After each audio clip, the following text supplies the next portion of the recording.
জীবনটা কি একেবারে ক্ষণিকের।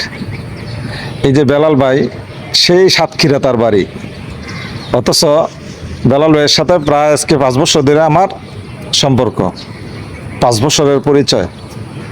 যতদিন ঢাকা শহর আছে ততদিন তার সাথে সম্পর্ক থাকবে, পরিচয় আছে, সম্পর্ক থাকবে।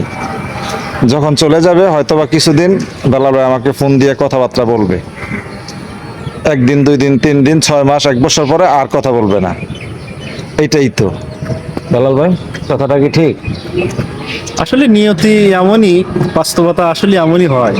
এখন বর্তমান যুগে আসলে বাস্তবতা এমনই থাকে, ওই যে out of signed out of mind, চোখের আড়াল মানে মনের আড়াল।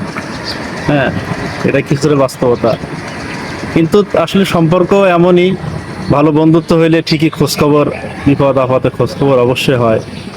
কিন্তু হয়তো ওইভাবে এক জায়গায় থাকলে যে এমন একসাথে চা নাস্তা খাওয়া ওইভাবে সময় হয়ে ওঠে না। কারণ সবাই সবার ফ্যামিলির ধান্দায় দেখা যায় যে যার কর্মই ব্যস্ত থেকে যায়। কিন্তু ওইভাবে মানে আন্তরিকতাটা কমে যায় আর কি এক পর্যায়ে। কমে যায়। ইনশাল্লাহ আশা করি আমার আপনার এখন যেমন পরিচয় আছে সবসময় থাকবে। ইনশাল্লাহ, তবে আপনার সাথে আমার সম্পর্ক আশা করি ইনশাল্লাহ কখনো ফাটল হবে না ইনশাল্লাহ।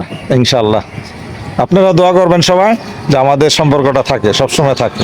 ইনশাল্লাহ ইনশাল্লাহ। সেই সাতক্ষীরা, তার বাড়ি কিন্তু সেই সাতক্ষীরা আর আমার বাড়ি ঢাকায়, অথচ ক্ষণিকের পরিচয়।